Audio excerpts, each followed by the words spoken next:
Somos Luis Velázquez y Eduardo Porcarelli. Los invitamos a que nos acompañen todos los viernes a las 9 de la mañana en El Séptimo Laberinto. Un viaje por los confines de nuestro mundo interior y exterior. Ciencia, filosofía y esoterismo por lavisiónradio.net. Información que va contigo. El Séptimo Laberinto. Hoy trataremos un tema fascinante y controvertido que a muchos les suena a ciencia ficción, pero que ya está moldeando el presente y sin duda definirá nuestro futuro. El transhumanismo. Imagínese usted un mundo donde la tecnología nos acompañe no solamente, sino que también se fusione con nosotros. Un mundo en donde las enfermedades, el envejecimiento e incluso la muerte podrían ser opciones y no inevitables. Suena como algo sacado de una película futurista. Pues bien, eso es precisamente el objetivo del transhumanismo, una corriente de pensamiento y desarrollo que busca superar los límites biológicos del ser humano mediante la tecnología. Pero detrás de esas promesas de inmortalidad y de mejoras físicas y cognitivas surgen preguntas complejas. ¿Qué significa realmente ser humano cuando podemos modificar nuestro cuerpo y nuestra mente a voluntad? ¿Estamos preparados como sociedad para enfrentarnos a estos cambios radicales? ¿Y cuáles son los riesgos que podríamos estar ignorando en este cambio hacia una humanidad mejorada?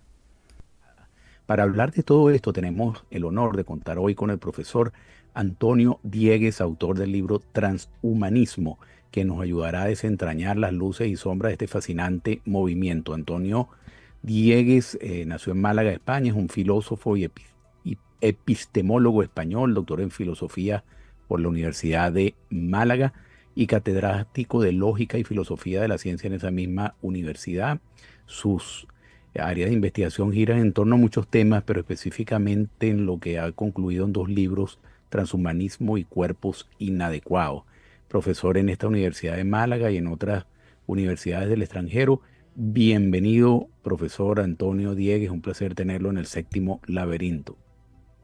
Muchas gracias, Eduardo. El placer es mío.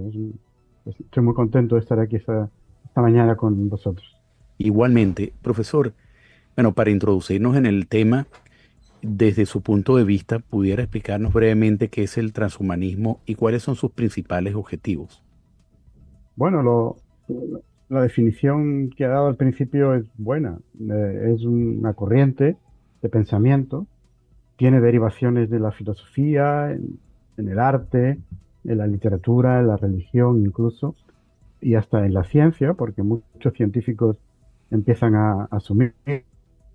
Lo que vienen a defender los transhumanistas es la necesidad, e incluso el imperativo moral, para algunos de ellos, de mejorar al ser humano mediante la aplicación directa de la tecnología. Esto podría hacerse en principio de 2 formas. Podría hacerse mediante el desarrollo de biotecnologías que afectaran a la línea germinal, es decir, a óvulos y espermatozoides o a embriones de pocos días, y que por lo tanto permitieran mejoras, no solo curaciones de enfermedades genéticas, sino mejoras en cualidades fenotípicas que se transmitieran a la descendencia.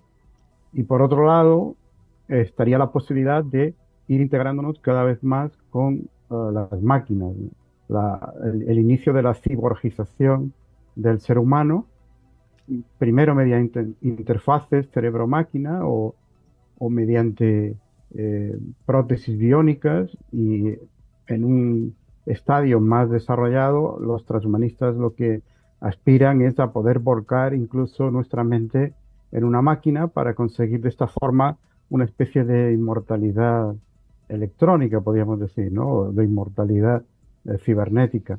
Claro, todo esto pues tiene mucho de promesas infundadas desde una perspectiva científica, pero sí que es cierto que algunas de las cosas que el transhumanismo promueve están más accesibles al desarrollo tecnológico actual, y conviene ir pensando sobre ellas porque sí que pueden conducir a situaciones desde un punto de vista ético y social problemáticas, ¿no?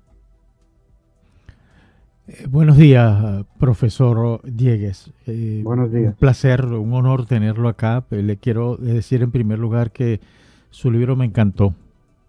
Muchas Me gracias. pareció extraordinario, ayuda a comprender muchas cosas, pero al mismo tiempo que crea una cantidad de incógnitas. Yo me preguntaba cuando estaba leyendo su libro, ¿dónde quedan algunos conceptos que nos han llevado a, que ha sido una constante en la vida, en todo caso, ¿no? Que es, por ejemplo, la ética y, por ejemplo, otro concepto que tiene que ver con el sufrimiento.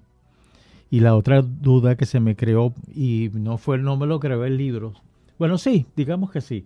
Vi un video de una señorita chilena que se ha convertido en una especie de una persona muy joven, tendrá no más de 22 años, eh, que ha hecho el dolce far niente como el horizonte de su vida.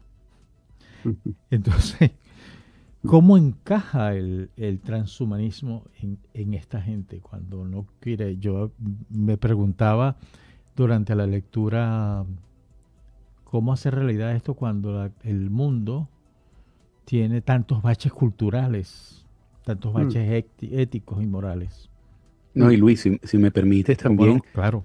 el punto de vista científico, pues claramente tiene unas connotaciones muy precisas, pero donde yo creo que la exploración es más interesante justamente el campo donde el profesor lo investiga, que es el filosófico, ¿no? Ujú. Si pudiéramos vivir eternamente, mm, cómo se redimensionan estos conceptos de vida y muerte y Claro. nuestro papel en la sociedad. Felicidad, por ejemplo.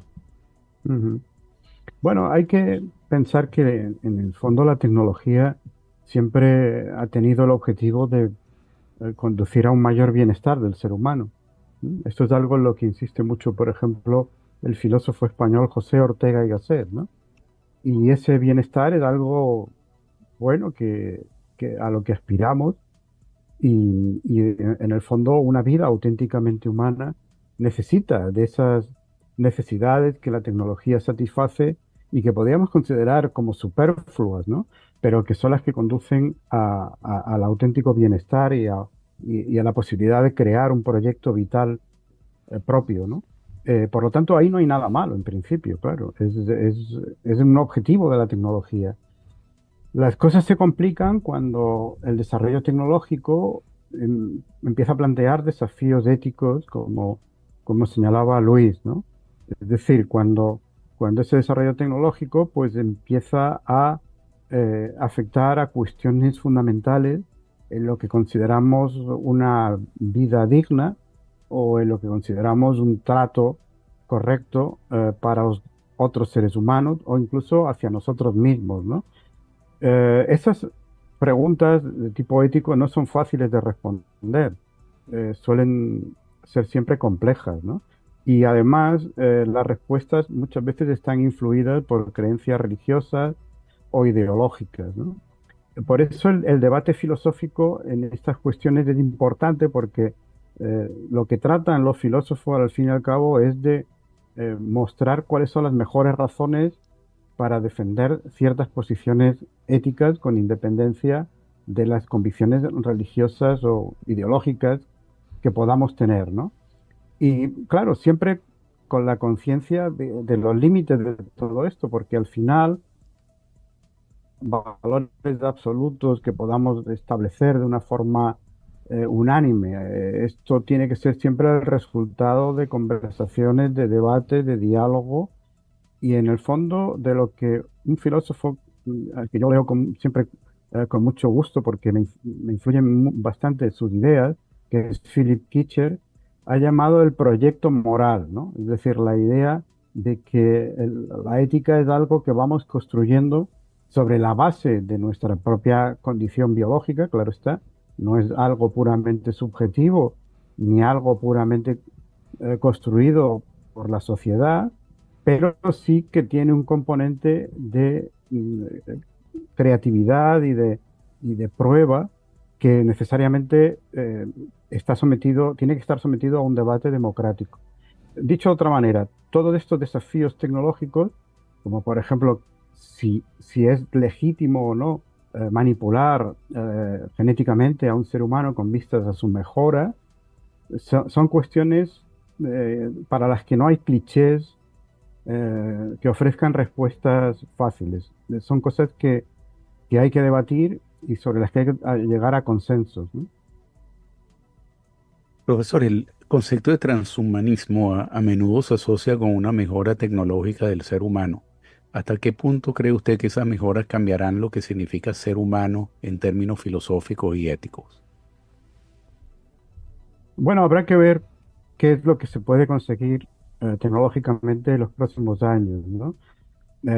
Porque muchas de las promesas del transhumanismo son claramente exageradas, ¿no? El transhumanismo se ha difundido sobre todo por su promesa de conseguir la inmortalidad. Mm. Eso obviamente desde una perspectiva científica por el momento es inviable y no se ve en el horizonte la posibilidad de que eso pueda cambiar, ¿no? El ser humano es mortal y lo va a seguir siendo. Ahora, sobre lo que sí hay base científica, por ejemplo, es para la posibilidad de extender la longevidad en el ser humano en varias décadas. Hay científicos especialistas en esta cuestión que hablan pues, de 150 años, incluso de 200 años. Si esto fuera posible en algún momento, pues evidentemente cambiarían muchas cosas en la sociedad humana. Un cambio que en el fondo no es tan grande como el de vivir 3, 4, 5 décadas más de vida media, implicarían cambios sociales muy importantes, ¿no? Y posiblemente cambios también en la propia autopercepción de los seres humanos, en el modo en que se relacionan con sus familiares, en el modo en que se relacionan con sus amigos, con su trabajo, con sus amantes, porque sería una ampliación muy notable de ese periodo de vida que tenemos, ¿no? ¿Significarían estos cambios más profundos sobre la condición humana? Pues estaría por ver, ¿no? Pero ya con esos cambios en las relaciones sociales ya habría bastante de lo que preocuparse si las cosas van mal, ¿no? También de lo que alegrarse si fueran bien, ¿no? Pensemos, por ejemplo, en la jubilación, ¿no? Y en el periodo de tiempo en que uno puede estar viviendo de una pensión o los gastos para la seguridad social. Si ahora mismo pues, la edad de jubilación en España está en 65 años y el resto pues, se vive de una pensión que paga el Estado, obviamente si viviéramos 150 años, esto no podría ser así, porque no podríamos estar viviendo pues, casi 40 años de una pensión del Estado, ¿no? El sistema quebraría, ¿no? Lo Claro, mismo en la atención sanitaria, etcétera, ¿no? Con lo cual, inevitablemente habría que extender el periodo de vida laboral, ¿no? claro, claro. Pero ¿hasta cuándo? Y en qué profesiones, ¿no? Porque en algunas profesiones esto puede ser más fácil, pero en otras se hace más complicado, ¿no? Claro, claro, efectivamente. Profesor, ¿cómo afecta el transhumanismo esas concepciones humanas como el libre albedrío y la autonomía? Bueno, ese es un programa filosófico tradicional, ¿no? Y, y con diversas posturas y quizás irresoluble. Hay una tendencia actual a considerar que en el fondo el libre albedrío es una especie de ficción o de producto de nuestra mente, porque en realidad todas nuestras acciones están sometidas a leyes naturales y, y por lo tanto una mente infinita, un demonio como el de Laplace podría predecirlas si tuviera todos los datos, ¿no? Nosotros no tenemos todos esos datos y por lo tanto a veces nos parece que estas acciones han sido elegidas libremente. Hay quien mantiene la posibilidad de compatibilizar ambas cosas, de compatibilizar la idea de que vivimos en un universo determinista, sometido a leyes naturales, y aún así mm, el ser humano podría considerarse como un ser libre, autónomo, con libre albedrío, porque ese libre albedrío sería únicamente la capacidad de autodeterminación, es decir, de que es uno mismo, quien pone las causas naturales que finalmente desembocan en sus acciones. Lo que pasa es que eso es muy complicado de- de- de explicar cuando se entran en los detalles, ¿no? Y luego finalmente hay quien piensa que en esto pues necesariamente tiene que haber algo de tipo espiritual, ¿no? Que el libre albedrío no sería posible sin una mente que no se reduce a lo puramente natural. El transhumanismo en este tema yo creo que estaría más cerca de una posición determinista, es decir, porque en el fondo la mayor parte de los transhumanistas mantienen posiciones materialistas, ¿no? Aunque no todos, ¿no? Entonces mantendrían que en el fondo ese libre albedrío es solo una ficción, ¿no? Una ficción producto de la evolución por selección natural que nos hace creer que somos libres aunque en realidad no lo somos, ¿no? En el capítulo 2 de su libro, usted dedica una parte a una sección que se llama Sueños con Robot y menciona esas palabras de Edward Fredkin, donde decía que las tres cosas más importantes ha sido la creación del universo, la aparición de la vida y la invención de la inteligencia artificial. Sobre todo en el caso de la aparición de la vida, pues todavía a veces entre la comunidad científica cuesta establecer un criterio completo de qué es la vida, ¿no? Algunos elementos que permiten identificarla, pero digamos no hay un acuerdo al 100% de qué es la vida. Ahora, con todo esto, la creación de la inteligencia artificial y todos los avances que hemos estado viendo en este momento, ¿cómo afecta la inteligencia artificial en toda esta corriente transhumanista? O sea, a veces se confunden los campos, ¿no?, de lo que comprende un área versus la otra, o ya se pueden establecer algunas conexiones entre algunos postulados de la corriente transhumanista y la inteligencia artificial. Sí, para los transhumanistas el desarrollo reciente de la inteligencia artificial es muy importante, ¿no?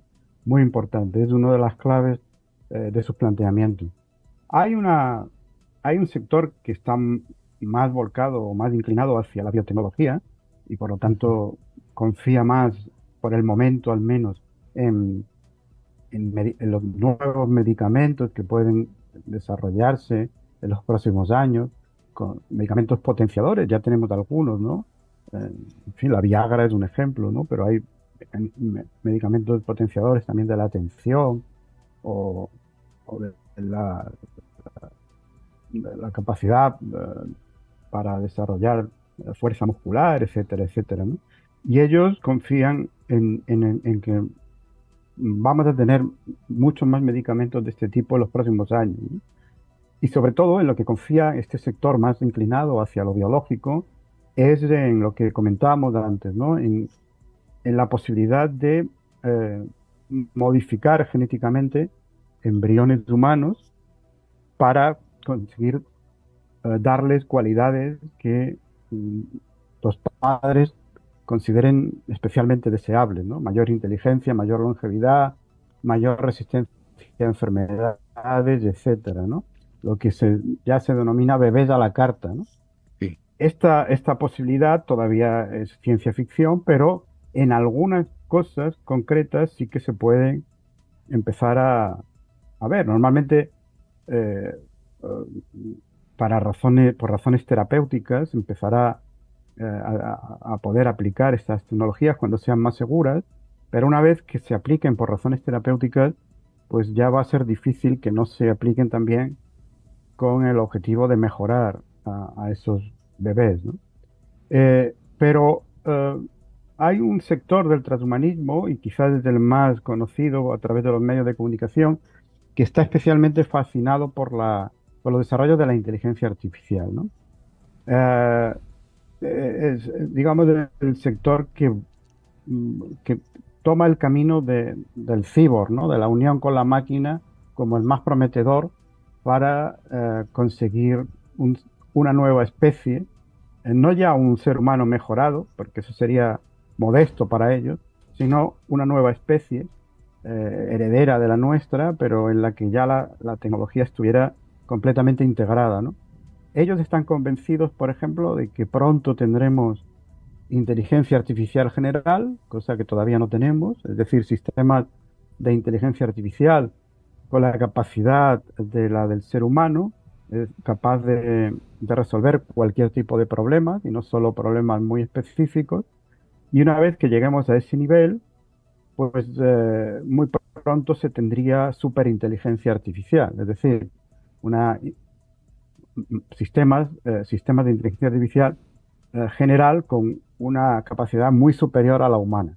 Ellos están convencidos de que esto es cuestión de poco tiempo, de 2, 3 décadas como mucho, ¿no? Y bueno, los especialistas no son tan optimistas, pero hay alguno que sí, hay alguno que estaría de acuerdo en esto. Quizás ahí el representante más conocido es un ingeniero de Google que se llama Ray Kurzweil. Ray Kurzweil escribió un libro, La singularidad está cerca, donde defiende que en el 2045 pues las máquinas tomarán el control de todo porque habrán alcanzado ese punto de superinteligencia que será suficiente como para dominar al ser humano. Ellos consideran, sobre todo Kurzweil, consideran que la única salida que tendríamos entonces sería unirnos a las máquinas, no enfrentarnos a ellas, como en la película Terminator, sino unirnos a ellas, volcar nuestra mente en ellas. Para eso la propia inteligencia artificial puede ayudarnos a desarrollar una tecnología que desde luego no tenemos y ni siquiera sabemos cómo podría ser. Una tecnología que permitiera la copia de nuestra mente para poder ser almacenada en las máquinas. Pero claro, eso plantea también problemas filosóficos importantes, ¿no? Porque primero, problemas tecnológicos, como he dicho, porque no tenemos ni siquiera idea de cómo podría ser una tecnología así, si es posible. Pero en segundo lugar, si tuviéramos una tecnología así y pudiéramos hacer copias de nuestra mente, estaría el problema de si eso mantiene la identidad personal.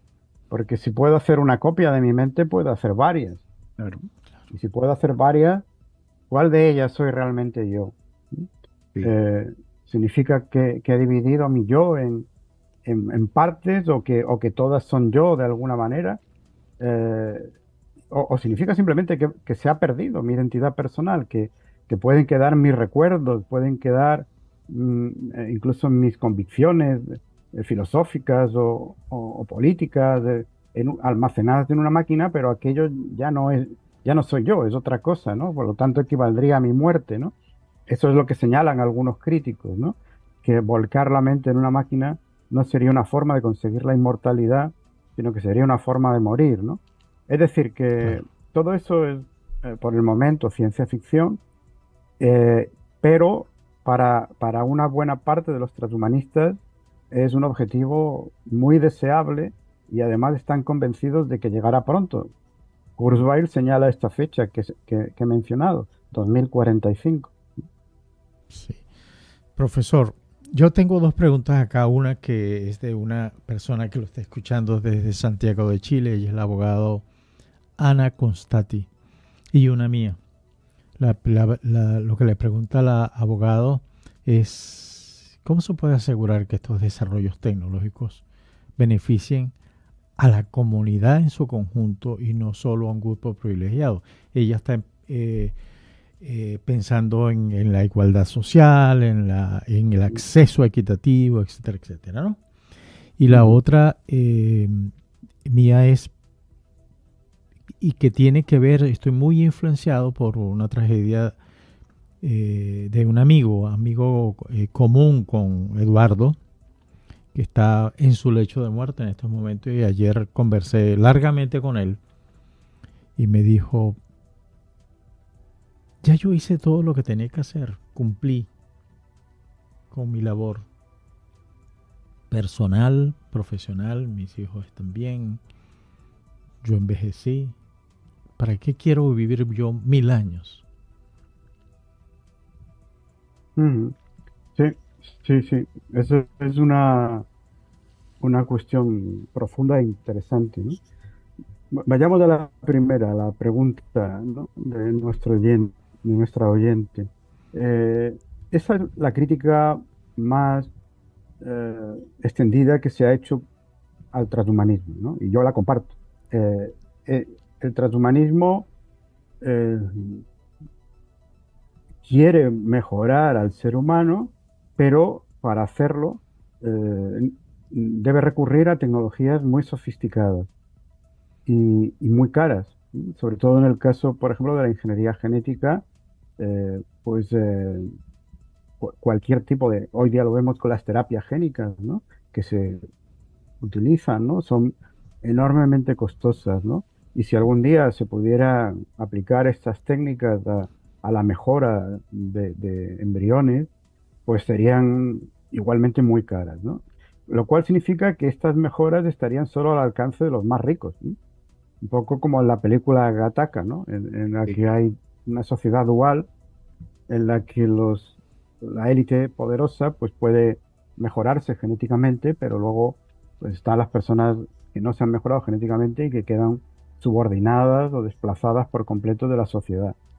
Y eso efectivamente es una sociedad distópica que yo creo que ninguno querríamos, ¿no? Bueno, quizás los grandes magnates de Silicon Valley parece que sí la quieren, algunos de ellos, pero los demás pues no lo veríamos con mucho, en fin, con muchas esperanzas, ¿no? Ellos, los transhumanistas, suelen responder que puede que estas tecnologías sean muy caras en un primer momento y que solo estén accesibles para los más ricos, pero con el tiempo se abaratarán y entonces se podrán se podrán poner a disposición de todos, como ocurrió con los teléfonos móviles, dicen algunos, ¿no? Los teléfonos móviles, en principio, los primeros, en los años 80, si no recuerdo mal, pues eran muy caros y estaban solo al alcance de los grandes ejecutivos, pero luego se fueron abaratando y hoy día, pues, una gran parte de la población mundial tiene teléfonos móviles e incluso algunos países pobres pues tienen en el teléfono móvil una herramienta fundamental para su desarrollo económico. Mm. Y ellos piensan que con estas tecnologías genéticas pues puede pasar lo mismo. Bueno, eso está por ver. Está por ver si realmente se abaratarán y si realmente se podrán ofrecer a través de sistemas de seguridad social, de sanidad pública, que es lo que algunos de ellos, los más concienciados socialmente, pues defienden, ¿no? Pero yo dudo de que esto sea algo que pueda conseguirse en un plazo razonable, con lo cual durante un tiempo, probablemente un tiempo largo, estas tecnologías y estas mejoras estarán solo disponibles para las personas con mayor riqueza y eso generará inevitablemente una sociedad dual. Que luego eso se pueda corregir, pues es lo que ellos, los transhumanistas, dicen que se podrá, pero quizás no, quizás no. Por lo tanto, es un riesgo importante, un riesgo muy importante. Y luego con respecto a su pregunta, pues eh, es un tema filosófico también de hondo calado, ¿no? El filósofo alemán Martin Heidegger eh, decía que el ser humano es un ser para la muerte. Y esto lo que quería decir, según Heidegger, es que en cierto modo la muerte es lo que da sentido a la vida, el sentido de nuestra finitud, el saber que nuestro tiempo es limitado, el saber que estaremos de aquí solo durante un plazo, eh, muchas veces demasiado breve, pues es lo que permite que podamos hacer que ese tránsito por nuestra vida tenga algún significado para nosotros, para los demás, y sobre todo es lo que nos permite también valorar las experiencias, lo que estamos viviendo en cada momento. Saber que hay determinadas cosas que no se repetirán, ¿no? Como la experiencia de ver nacer a nuestros hijos, ¿no? Por ejemplo, o, o- o la experiencia de hacer amigos y disfrutar de su trato, etcétera, ¿no? si viviéramos mucho más, mm, incluso si tuviéramos una vida de duración indefinida, como defienden los transhumanistas, pues algunos señalan que todo ese sentido de nuestra vida se perdería, ¿no? Que no valoraríamos ya nada, que todo estaría sujeto a repetición, que terminaríamos cansándonos de todo, ¿no? Porque ya no viviríamos nada por primera vez o por vez única, ¿no? Sino que todo sería una sucesión de acontecimientos que serían parecidos a los que ya habíamos vivido en el pasado, ¿no? Y eso convertiría la vida del ser humano en algo poco deseable, ¿no? Eh, yo creo que eso quizás sea una objeción que vale para una vida de duración indefinida, como dicen los transhumanistas. No creo, sin embargo, que sea una buena objeción para los que defienden la extensión de la vida humana en algunas décadas, por ejemplo, ¿no? Es decir, yo creo ahora mismo la esperanza de vida en España está en 84 años, si no recuerdo mal, 83 para los hombres, 84 para las mujeres. Pero un bebé que nace ahora tiene una esperanza de vida de 100 años ya. ¿M? Es decir, la esperanza media es para la población hoy día existente, y son 84 años, pero un bebé que nace, pues se supone que vivirá unos 100 años. No creo que la vida de ese bebé cambie mucho en su significado con respecto a la de sus padres o abuelos, que tienen una esperanza de vida menor. Y si fuera una vida de 150 años, quizás tampoco, ¿no? Hay que tener en cuenta que estaríamos hablando no de una mera extensión de la vida, extendiendo con ello el periodo final de decrepitud, sino que estaríamos hablando, según los defensores de esta posibilidad, de la extensión del periodo de vida sana. Es decir, que la cuestión sería mantenernos hasta el final en unas condiciones saludables, autosuficientes y no de dependencia de otros, porque eso sería también una tortura casi, ¿no? Extender los años de decrepitud final, pues sería algo que yo creo que nadie desearía, ¿no? El problema es quién determina el final, ¿no? Así es. Si uno puede extenderlo. Sí.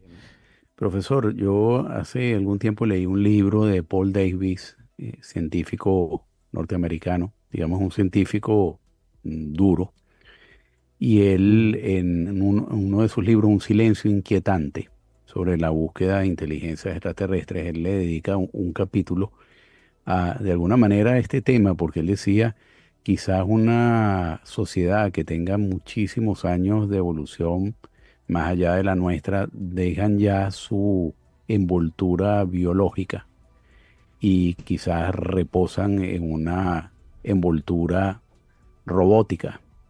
Y quizás él decía, quizás nosotros nos hemos concentrado a buscar la inteligencia extraterrestre en lo biológico y quizás deberíamos buscarlo también en lo tecnológico, ¿no? Claro, es un concepto que suena a ciencia ficción, pero si uno se pone a analizar y dice, bueno, una sociedad como la humana, ¿dónde estará en miles de años de evolución más adelante con todo lo que uno ve recientemente? Em, pero al mismo tiempo, y lo uno a esta reflexión sobre el tema de cargar, si hubiera alguna posibilidad, algunos elementos importantes de la mente humana en máquinas o sistemas digitales. Sé que en este momento no es posible, pero sí un legado de una persona quizás pudiera sí ser cargado en una suerte de máquina que pueda interactuar con otros seres humanos, digamos un legado específico. Y ahí siempre estaríamos discutiendo muy claramente que no está ese ser humano ahí, sino está el legado, como el legado que alguien puede dejar en un libro, en unos Ujú. libros, etcétera. ¿Cómo usted ve esta posibilidad si realmente pudiera concretarse? O sea, sabemos que en este momento no, pero si realmente pudiera concretarse, ¿cómo lo ve usted interactuando con otros seres humanos y al mismo tiempo, y perdone que me haya extendido, el tema del concepto del inconsciente colectivo de Jung? Cuando uno ve todo estos desarrollos de inteligencia artificial, de toda la información que está en la nube, y a la que uno puede acceder por los chats GPT. Este inconsciente colectivo de Jung ha generado arquetipos y mitos, pero me pregunto yo si esta suerte de conocimiento que está en la nube, al cual de alguna manera nosotros accedemos, estará generando nuevos mitos y arquetipos que reforzarán el concepto del transhumanismo. Podría ser. Empiezo por esto último y luego contesto a lo otro, ¿no? Eh, eh, la, una de las pretensiones de los transhumanistas partidarios de esta vía, de la vía de la unión con la máquina y finalmente del volcado de la mente en la máquina, es lo que podríamos llamar más que un inconsciente colectivo, un consciente colectivo, porque una vez que nuestras mentes estuvieran alojadas en máquinas, sería factible, según ellos, unir todas esas mentes en una única mente. ¿Sí? Conseguir algo así como una mente universal que podía estar distribuida en soportes de máquinas localizadas en diversos lugares, incluso en diversos planetas, pero que finalmente formarían un todo, ¿no?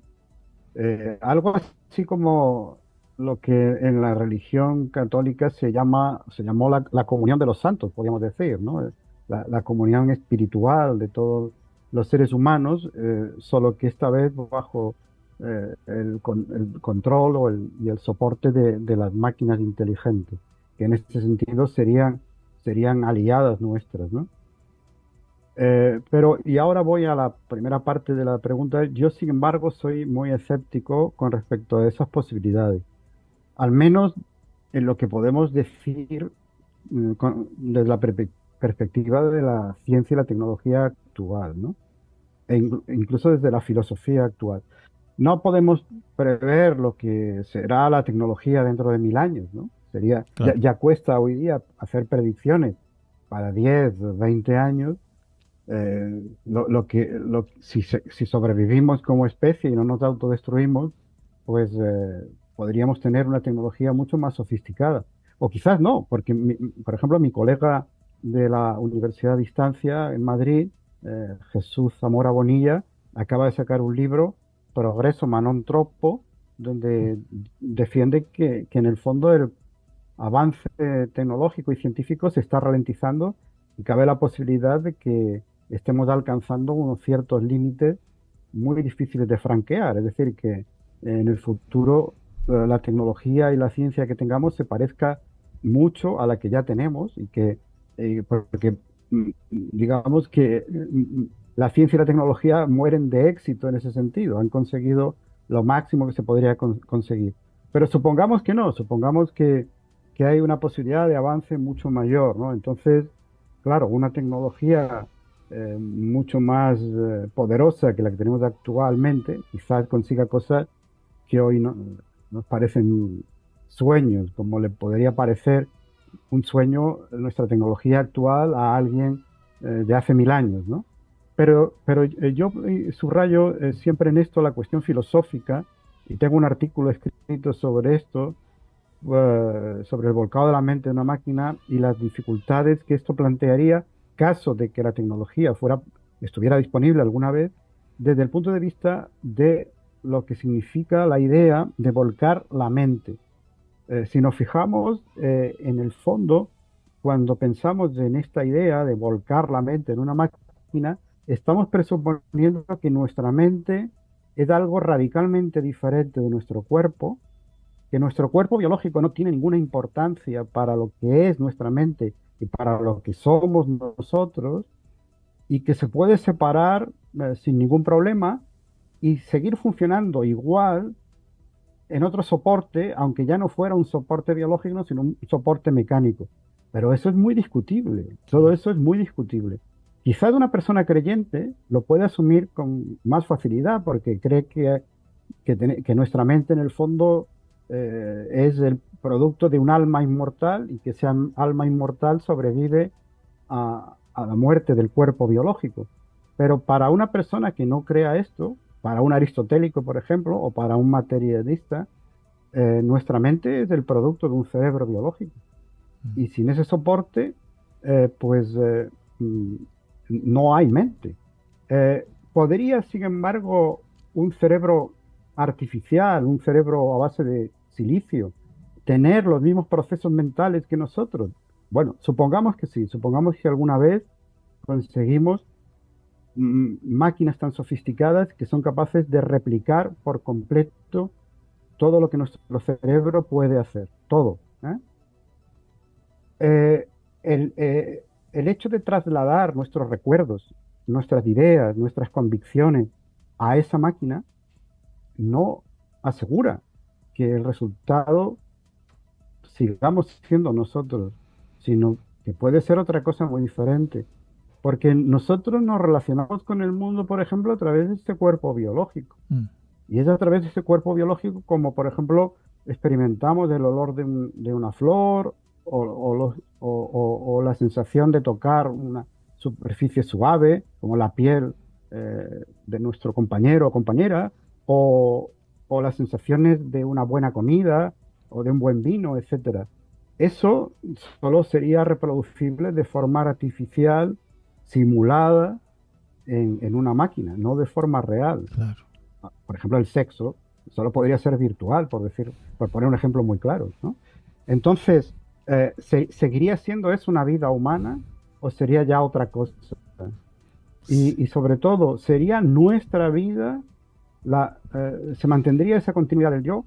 Hay un filósofo, bueno, murió hace poco, Derek Parfit, un filósofo británico, que defendía algo que es parecido a lo que sugería Eduardo, ¿no? Y es que, bueno, en el fondo no importa tanto el mantenimiento de la identidad personal como la persistencia de nuestra memoria, la continuidad de nuestra memoria.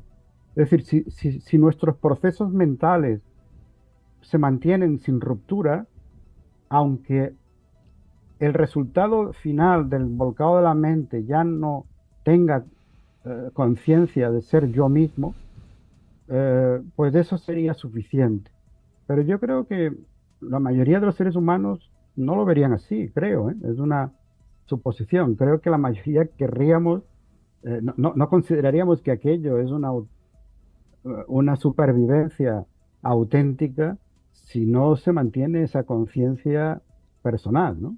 Si la mente que está ya volcada en la máquina, pues es algo que no puedo identificar como yo, ¿no? Como siendo yo, ¿no? Sí.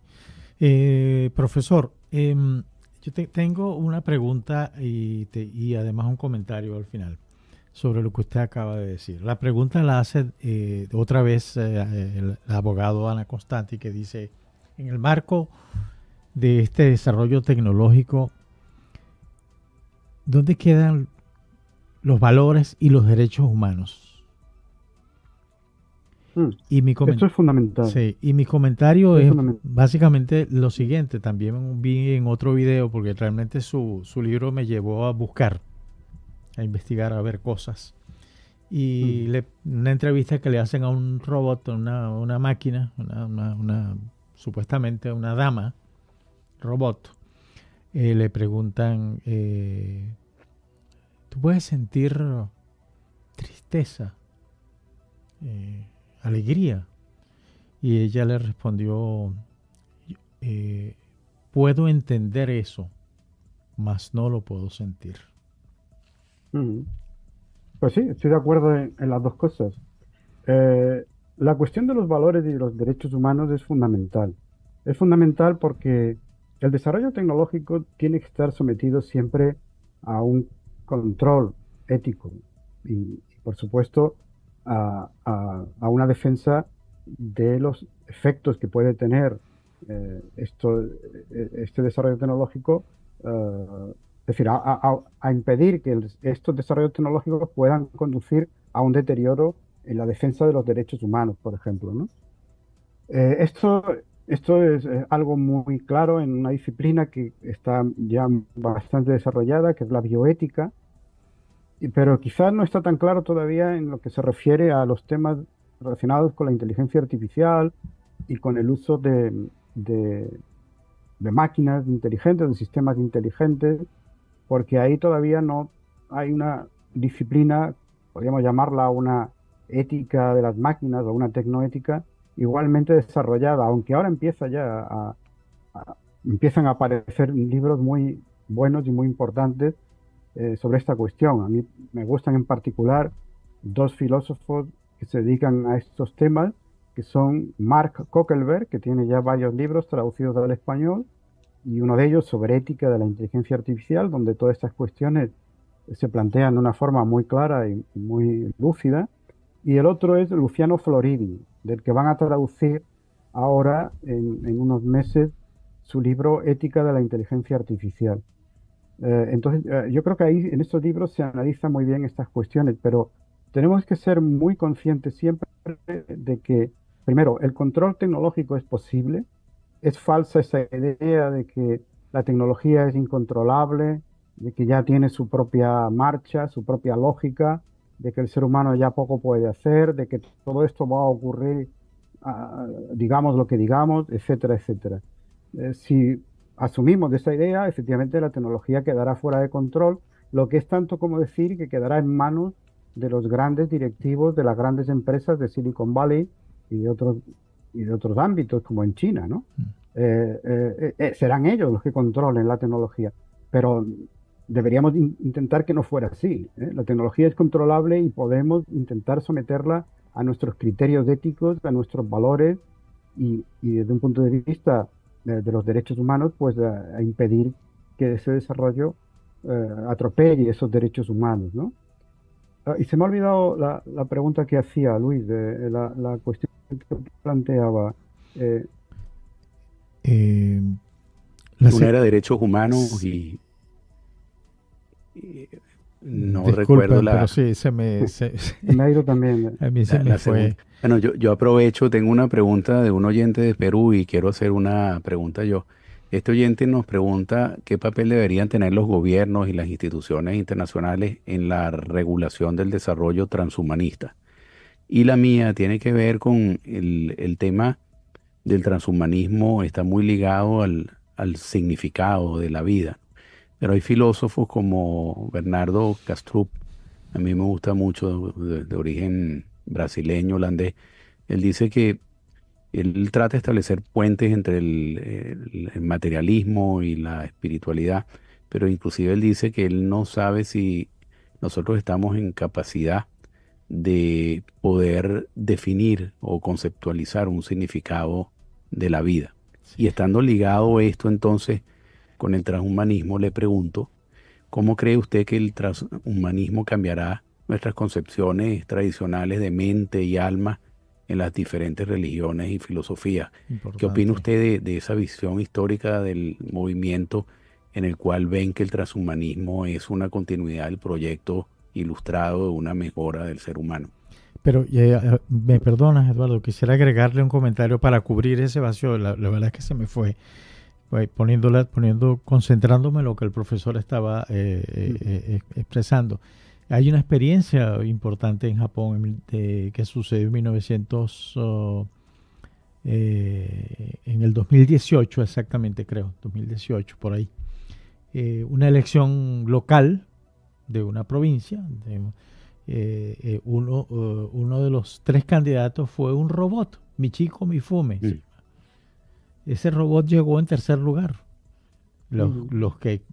Porque no fue una gran empresa, sino fue una empresa pequeña relativamente, y los que promovieron eso decía que fueron los que crearon ese robot que estaba diseñado para captar mucho mejor lo que la sociedad de esa localidad quería y cómo abordar la solución de su problema.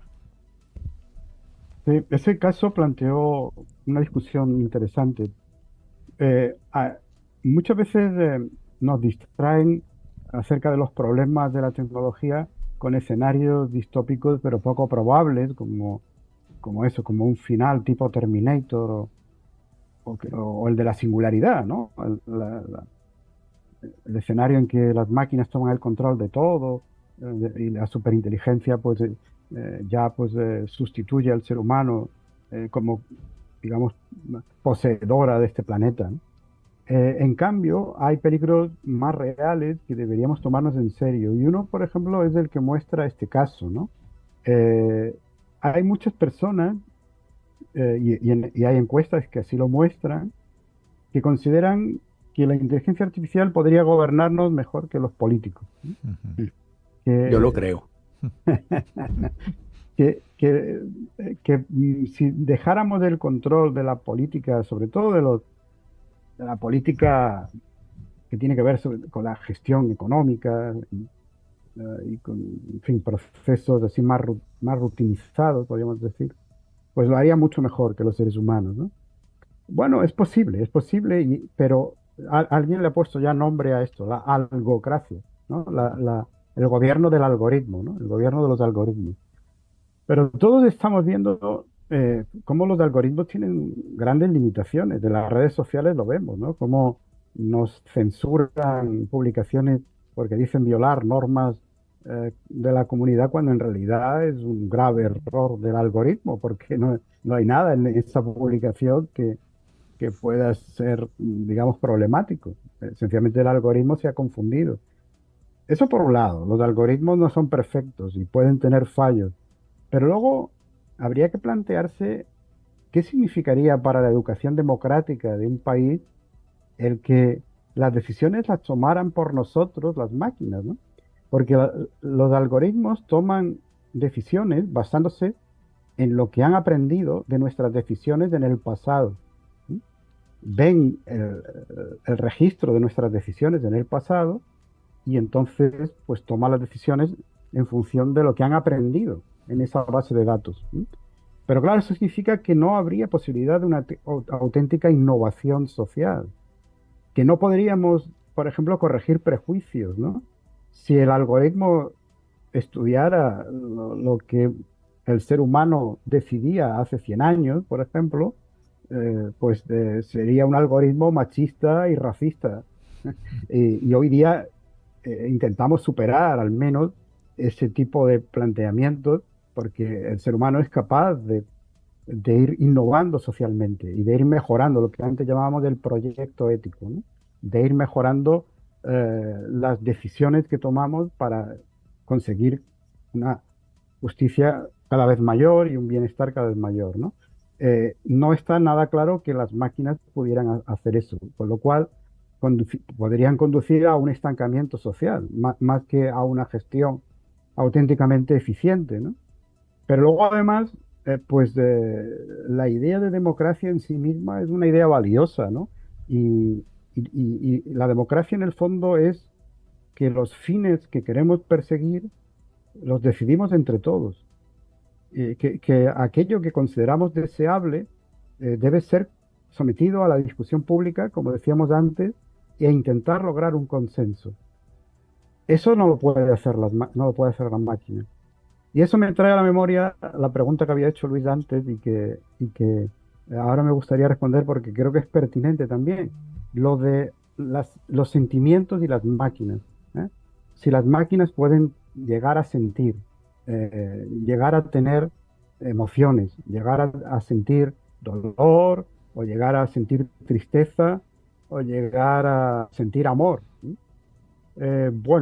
Ahí también hay posiciones para todos los gustos, pero yo creo que no. Yo creo que no porque las emociones son un producto biológico, son el resultado de la acción de ciertas hormonas, ciertos neurotransmisores en nuestras neuronas, ¿sí? En nuestro sistema nervioso. Eh, Solo un ser humano puede decir que siente mariposas en el estómago cuando se acaba de enamorar, ¿no? Por decirlo con una frase cursi, ¿no? Una máquina jamás podrá decir eso, y si lo dice no lo está sintiendo, porque sencillamente no tiene estómago, para empezar, ¿no?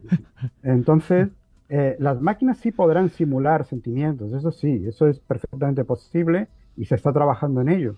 Por ejemplo, ordenadores que al encenderlos, pues detecten pues, nuestros gestos, si estamos ese día, estamos tristes o estamos alegres, y si estamos tristes, el ordenador dirá, hombre, te veo preocupado, anímate que ya verás que todos los problemas se resuelven y el ordenador podrá simular que está sintiendo simpatía por nosotros y que él está contento y nos quiere transmitir esa alegría. Pero Los es una humanos lo simulación. hacen, profesor. Los humanos lo hacen muy bien, simular sentimientos. Sí, eso es cierto, eso es cierto.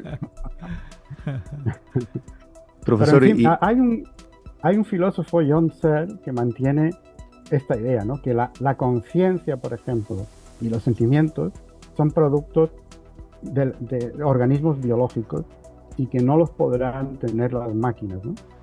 En el fondo tampoco las necesitan, porque una máquina un sistema de inteligencia artificial puede ser muy bueno resolviendo los problemas para los que ha sido creado y no tiene ninguna necesidad de tener conciencia de sí mismo, ¿no? Mejor que no la tenga, además. sí. Profesor, bueno, nos quedaron esas dos preguntas pendientes. Esperamos que podamos tener una nueva oportunidad de seguir profundizando de este tema con ustedes. Llegamos al final de nuestro programa. Quiero agradecerle muchísimo esta conversación fascinante sobre el transhumanismo y su potencial para transformar la humanidad también. Gracias por compartir su tiempo con nosotros y recordemos que aunque el futuro nos ofrece también muchas posibilidades, también es fundamental reflexionar sobre todos los desafíos que nos plantea el transhumanismo. Al fin y al cabo, lo que está en juego es nuestra propia definición de seres humanos. Muchas gracias, profesor. No, muchas gracias. Y, profesor, muchas gracias y lo felicito por ese libro que está muy bien logrado. Muchísimas gracias, ha sido un placer. Ha sido un placer. Gracias, hasta una próxima oportunidad con ustedes, con el profesor. Muchas gracias.